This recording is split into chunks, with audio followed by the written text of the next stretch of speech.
Kliff Kingsbury finally has the tools to run the offense the way that he wants. Now it's on him to prove that he knows how to use them. That and more right now on Locked On Commanders.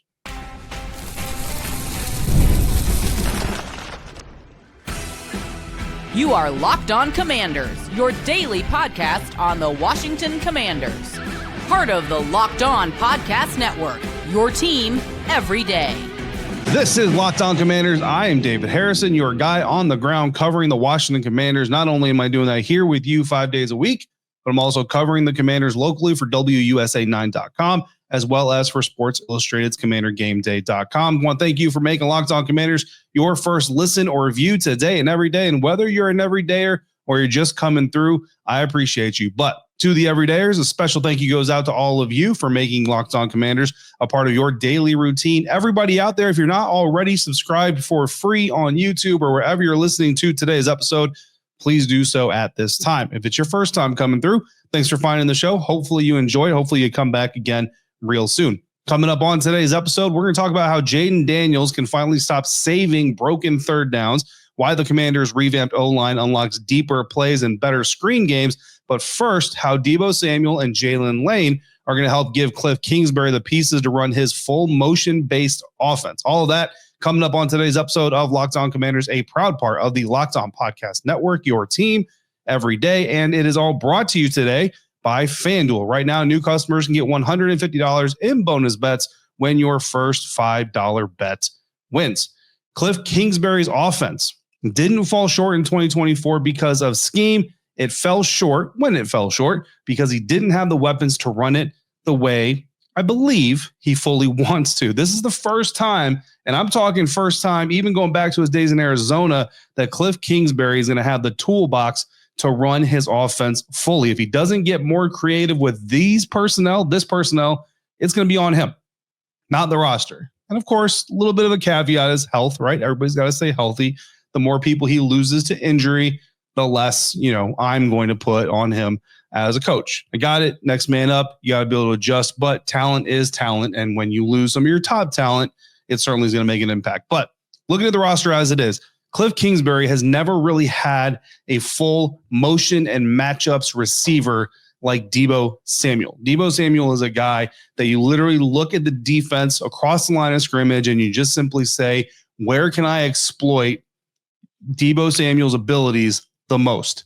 That is where you line him up. That's where you motion him out of the other places, do all those things, and you just torment a defense all day long. That's what Deebo Samuel's role I expect to be for this Washington Commanders offense. Wide receiver, running back, split back, halfback, or wherever he lines up, slot, outside, X, Y, Z, doesn't really matter what he's doing. He's going to give Washington the ability to disguise formations, the ability to cause all kinds of misdirections, and of course, the screen game, right? Jayden Daniels already recently kind of talked about, can't wait to throw a screen pass to Deebo Samuel and watch him take off 80 yards downfield. Jayden gets 80 yards of passing yards to a stat box, gets a touchdown pass to a stat box. Deebo does all the work, right? But it's not just screens, of course. It's jet sweeps, or orbit motion, crossers, mesh routes, all kinds of good stuff. And like I told you guys before, every day as you remember this, I do expect Deebo to also have a deep game role for Kliff Kingsbury as well. I'm not sitting here saying he's going to be like the primary deep threat and all that kind of stuff, but I do expect from time to time to see Deebo Samuel running down the field. He's going to just create more ways to force the defense into bad leverage. That is the idea for the offense. And I think that's really what Deebo Samuel is going to help Kliff Kingsbury unlock better in 2025 than they were able to in 2024. Now, when you look at the numbers, right, and this is where stats and stats are always really tricky because we can manipulate them and they're like balls of clay. I can turn it into a giraffe if I want it to be a giraffe, all these things. But when you look at the numbers, Deebo Samuel last year, 2024, with the San Francisco 49ers, a 58.8% catch rate in motion last year with the San Francisco 49ers. Also, forced 3 missed tackles, averaged 132 yards after catch on 17 targets, had 132 yards after catch. Not super efficient, right? But he is dangerous. And I think that's where Deebo is really going to help this team unlock the next level of their offense is the motion game. Motion has been going up a ton across the National Football League over the last decade, even more accelerated over the last 8 years or so. And the Washington Commanders are certainly a team that also is using motion more than teams just did in the past. But the Washington Commanders not using motion as much as some other NFL teams, certainly not leading the league in motion. And you've got different types of motion. Of course, you got shifts that happen before the snap. You've got motion from left to right, receivers, tight ends, all that kind of stuff. You've also got at snap motion. At snap motion is one of my favorite types of motion. It's a person is in motion at the snap, right? Pretty self-explanatory. Really helps to identify defenses, really helps to stress them out, test their communication over and over again.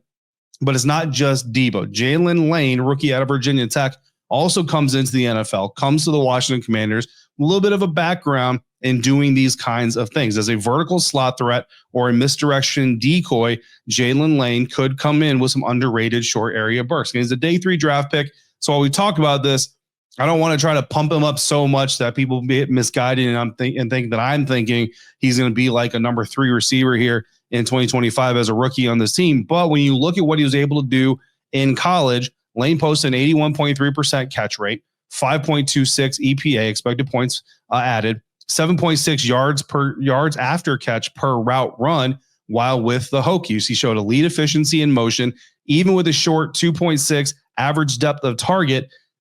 Those numbers are even more impressive. These are all just at motion. These are all plays where Jaylin Lane went in motion and was the target. That's what we're talking about. That's the kind of reliability this offense didn't have in 2024. Deebo's explosiveness while in motion, the type of explosiveness this team didn't have, again, in 2024. The ripple effect there. And again, Jaylen, not going to be nearly as involved in the offense as Deebo is, but when he's on the field, that is something that if it can translate at all from college to the NFL, that he's really skilled at. And I think it's something that they brought him in to help Kliff Kingsbury establish. And don't forget, Deebo Samuel's contract expires after this year. So unless the Commanders go out there and re-sign him or extend him, he's going to be able to hit the open market. You know what I mean? There's not going to be a whole lot of loyalty. It's not going to be like a hometown situation for the Commanders. They're about to do an extension with Terry McLaurin. So they'll be in the first year of that extension with him. So paying big money there. So if they can afford to let Deebo walk potentially, keep Jaylen in that role, certainly something that they're going to want to try to develop over the year. The ripple effect of this with Deebo and Jaylen potentially bringing in this motion, bringing an increased, I should say, ability for Kliff Kingsbury to leverage motion is it's going to free up looks for Terry McLaurin. It's going to free up looks for Luke McCaffrey, and it's going to free up looks for Zach Ertz. Not that Zach Ertz needs a whole lot of freeing up. He knows how to find space himself. Noah Brown also going to benefit. Pretty much anybody that's on the field at the same time with these guys, as defenses have to deal with them, as defenses have to adjust to a higher rate of motion, a higher success rate, a more efficient use of that motion from Kliff Kingsbury's offense, it's only going to create better looks for everybody else that's on the field. The additions make Jaden's pre-snap reads better, faster, more decisive. It makes the defenses declare a little bit better what they're doing, all kinds of things. Washington used motion on just 44.8% of their run plays last year, 43.8% of passes in 2024. Both of those motion rates below league average, but they did average 5.1 yards per carry with motion. Pretty good. Kingsbury certainly has untapped potential here. I think that rate goes up. I think we reach above 50% motion usage in 2025 if all of these things fall into place. That's the first part. Again, building off our episode earlier this week. Earlier this week, we talked about the offense. We talked about what the challenges were that this offense had last year that brought in 2025. We're talking this episode about how these new pieces are going to help solve some of those challenges, solve some of those problems, make the unit even more dynamic. I think the at motion or at snap motion, I think just general motion usage is going to be a big way that guys like Deebo Samuel and Jaylin Lane, 2 newcomers in the receiver group, help this offense take the next step. If Kingsbury finally has the motion weapons to stress defenses pre-snap, he's going to need an offensive line that's going to hold up post-snap. That's where Washington made its biggest leap this offseason, and that's where we're going next on today's episode of Locked On Commanders, part of the Locked On Podcast Network, your team every day. And today's episode of Locked On Commanders is brought to you by FanDuel. Summer sports are in full swing, and whether you're all about baseball under the lights, golf on the green, or high-stakes soccer action, FanDuel is the best way to make every game even more exciting. You're already following the action, so why not make it a little bit more fun to do so? With FanDuel, you can get in on the game while your friends are getting sunburned at the beach. You know what? If you want to get sunburned at the beach with them, you can get in on the game while you're doing that as well. I've been using FanDuel to track how the Commanders are evolving offensively, and the app helps me bet smarter. I'm locking in props based on motion usage, screenplays, third down conversion trends. Whether it's a quick bet or a same game parlay, FanDuel makes every drive feel like a game winner. If you're new to FanDuel, new customers can bet just $5 and get $150 in bonus bets if your first bet wins. So open the FanDuel app today or head to FanDuel.com and get started. You can't run a modern offense if the quarterback is constantly under pressure. Can't run any offense. The quarterback is constantly under pressure. The Commanders' protection upgrades are the reason this scheme finally has a chance. The motion is going to give Kliff Kingsbury the opportunity to expand things a little bit. The protection is really what's going to make it all come together. You want more explosive plays? It starts with protecting your quarterback. This line gives you the floor to trust your scheme and the ceiling to extend drives efficiently. This is the most balanced group that I think the Washington Commanders have had in years, certainly in the time that I've been covering this team. But I came into covering this team during a very bad stretch, so that's not really all that impressive to say. But I think if you're out there watching the Washington Commanders right now as a fan that's been a fan for 2-3 decades, maybe longer, I think you probably can shake your head up and down, north and south, agree with me that this is the most balanced group of offense that we've seen the Washington Commanders had in quite some time. Doesn't mean that they're the best in every single position group and all that stuff, but very balanced unit. So again, talking about newcomers to the team and how they can potentially help the Washington Commanders overcome some of the challenges that they faced in 2024. The additions of Laremy, Tunsil, and Josh Conerly Jr. certainly raise the pass blocking floor for the Washington Commanders. And I think the long-term ceiling, especially when you look at the development of Josh Conerly Jr. Better protection means more 5-man routes. How can you do that? Because you don't have to leave as many people into block. You don't need to leave as many people into chip. Like how many times I've actually never in my entire sports media career, which spans about a decade now. Actually, I think this is my 11th season. Never have I asked a coach about the importance of chip blocking or the form and technique to chip block. Not that it doesn't matter, not that I don't care, but I've just never seen it used as much by a team as this offense had to use it last year for the Washington Commanders. And this is Kliff Kingsbury we're talking about. We're talking about a coach who's known for air raid offense, and I got it, and I agree with him. His offense is not just quote-unquote air raid, all that stuff, but we know he wants to pass the ball. He's admitted as such that he wants to pass the ball. Well, coaches that want to pass the ball typically want as many targets out there in the open field as possible. So when you have a coach who's requiring guys like Luke McCaffrey, Ben Sinnott when he's on the field, John Bates, running backs, chip block before you get out there to be an open receiver, it shows you something, right? It's indicative to what's going on in the offensive line. So more 5-man routes. The less you have to chip block, the better you can get guys out into the open. So at least on one side with Laremy Tunsil, we can pretty much come into the season understanding that this team probably going to trust him for the most part to protect his side of the line, not need those chip blocks. Now, early on, we might see it still in place anyway, especially against the New York Giants week 1. Got a pretty strong pass rush there, a lot of talented players. Defensive Rookie of the Year candidate Abdul Carter, Kayvon Thibodeau, Brian Burns, Dexter Lawrence in the middle, right? So like needing a little bit of extra help against that defensive front, not necessarily going to be detrimental to the overall offense. But the more people you can get out in the route tree, the more creative you can get from a play design standpoint if you're Kliff Kingsbury, which of course is what every offensive coordinator wants. A stronger interior, Tyler Biadasz, second season here on the team, back healthy after dealing with some injuries last year. A little bit more in fluid, in sync, I should say, with Jaylen Daniels. Hopefully going to get better there. Brandon Coleman moving from left tackle inside to left guard. Again, his strength as an offensive lineman is his anchor. His anchor is going to really show up inside. If you saw the interview I had with him during the OTAs, during mandatory minicamp, you saw his face. If you saw it on YouTube, if you didn't see it, I'm telling you right now, as soon as I mentioned his anchor, his face lit up and he said, that's my strength. That's my big thing is strength. So doing that on the inside, absolutely incredibly important. Nick Allegretti moving from the left side to the right side, at least so far in what we've been able to see. So he's going to continue on, knows the system again, the second year, all those types of things. It's going to improve RPO timing. It's going to improve Jaylen Daniels' comfortability. And you've already seen this kid poised under pressure. Imagine if he's not under pressure nearly as much as he was last year. Cleaner pockets are going to make it possible for Kliff Kingsbury and for Jaylen. Don't forget, Jaylen is a quarterback who, as early as week 3, was looking at his offensive coordinator saying, hey, dude, we need to dial up this deep shot. That thing is open. So more deep shot calls, fewer bailout scrambles on third down. More on that here in just a little bit. But overall, you just have to get better. Washington allowed pressures last season, 36.4% of pass plays in 2024. They allowed pressure on all of those plays. That's 28th in the NFL. Total pressures, I told you, and this is where stats get a little bit tricky. Total pressures, according to PFF, they were about middle of the pack. Percentage of pass plays, pressure, they were near the bottom of the league. With upgrades to tackle, upgrades to the interior depth, Kingsbury should be able to design deeper route concepts and reduce scramble-reliant conversions. Again, they're never going to handcuff Jayden Daniels. The key is not, and what I'm trying to say is we're not looking for Kliff Kingsbury to tell Jayden Daniels stop running, tell Jayden Daniels stay in the pocket. That's not what we're talking about. What we're talking about is we already saw Jayden Daniels getting smarter in his scrambles, getting smarter in his decision-making on when to take off, when to stay, when to extend the plays.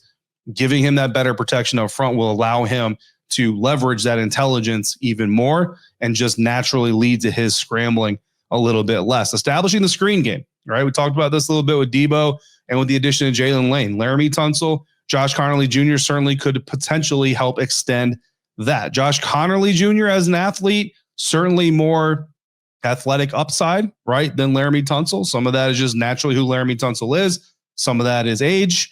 I reached out to our guys at Locked On Texans, to John Hickman, the host of Locked On Texans. I said, hey, dude, like, just from what you remember watching, covering the team, how's Laremy Tunsil when it comes to the screen game? And he kind of said, you know, he's an older guy, right? Like he doesn't get out there the way that he used to. And even said that, you know, sometimes effort was a little bit concerning. The take on Laremy Tunsil, going back to when he was traded here from Houston, has been, you got to keep him motivated. Well, winning the Super Bowl, blocking for Jayden Daniels, doing all these things, hopefully is going to keep Laremy Tunsil engaged, is going to keep him motivated. If that is indeed a problem, which I'm not saying it is, I'm saying that's what we've been told by those in Houston, that could be the issue. Certainly, though, he is capable of getting out there. Looking at screen game efficiency, it's kind of hard to compare the Commanders and the Texans from last year because don't have the stat capability to break it down by like Laremy Tunsil versus Brandon Coleman, the left tackle from last year.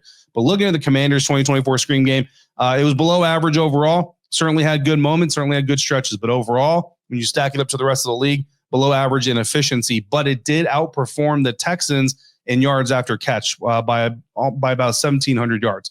Yards after contact and positive play rate. So adding Laremy Tunsil by reputation, by experience, you hope that's going to make that group better. If you compare the Commanders to the Texans, you're not going to come away super confident because the Texans didn't have as good as a screen game as the Commanders did. And even the Commanders, again, from efficiency standpoint, came in below average. So again, this is where stats get a little bit tricky. But you look at Laremy Tunsil's experience, you look at his knowledge, and you look at the fact that this offensive line coach, this coaching staff will hopefully get more out of him because they're more competitive, more of a contender. Again, it should get a little bit better. How this unit helps convert red zone chances into touchdowns. Again, inside zone, boot action, right? If you can protect the edge better with a guy like Laremy Tunsil or get out in front of Jayden Daniels on a rollout to the right side with Josh Conerly Jr., certainly going to be able to protect your quarterback a little bit better. So a better protection opens up the playbook, and then versatile weapons finish the job. Now it's time to talk about how the Commanders can stop relying on Jayden Daniels to do everything himself. That's next on today's episode of Locked On Commanders, part of the Locked On Podcast Network, your team every day.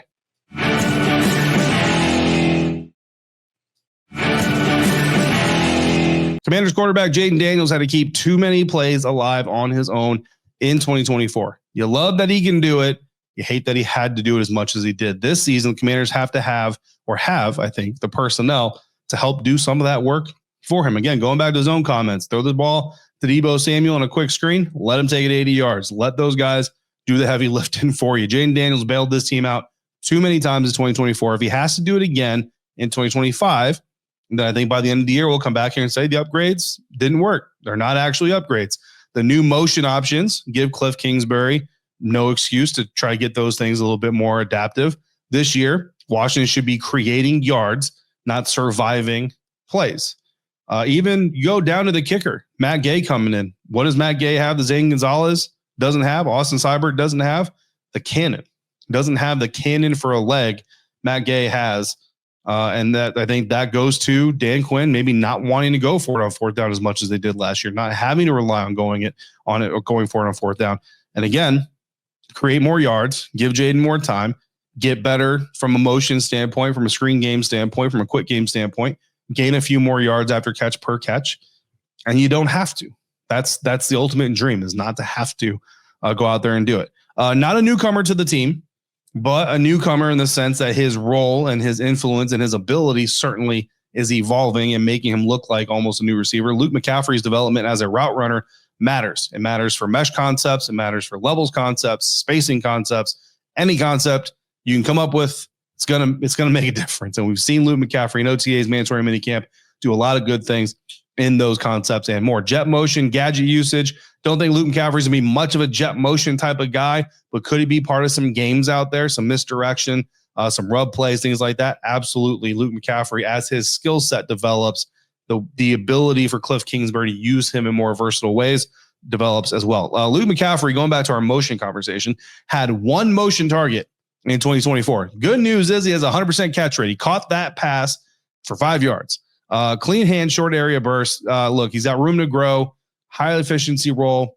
The high efficiency role that Jaylen Lane played in college gives this offense room to grow. So that's really kind of the emphasis here. Just room to grow as an offense from a physical standpoint, from a speed standpoint, from a schematic standpoint, across the board. As good as this offense was last year, 5th highest scoring offense in the National Football League, there's still room to grow. And the Commanders look like they've addressed a lot of the challenges they had last season. This year with some of these players, veterans and draft picks, to inspire that growth. Let's not forget about rookie running back Croskey-Merritt as a wild card.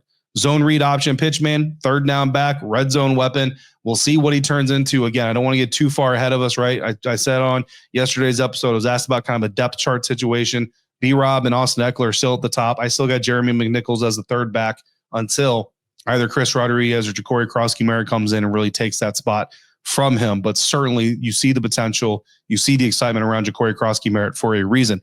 Expanded personnel packages, how the added versatility will make Kliff Kingsbury expand his personnel package, get creative without getting too cute, isolate key matchups. It's going to be a lot of fun. The hidden benefits, all of this stuff, helping Jayden Daniels run less while maintaining that dual threat ability. The dual threat ability is there, keeping him healthy, keeping him upright, keeping him on the ground on his feet instead of on his back or his backside, anything like that. Washington converted 69.9% of third and shorts last year. Not bad, but only 44.9% of third and medium and only 27.4% of third and long. That is when Jayden Daniels had to do a lot of his improvising. He ran 30 times for 211 yards and 11 first downs on third downs alone last year. Averaged 7 yards per carry with a 70% success rate. You'll love that. You love that success rate. It's elite, but it also shows you how often he had to save drives. And we're not even talking about fourth downs. We're just talking about third downs right there.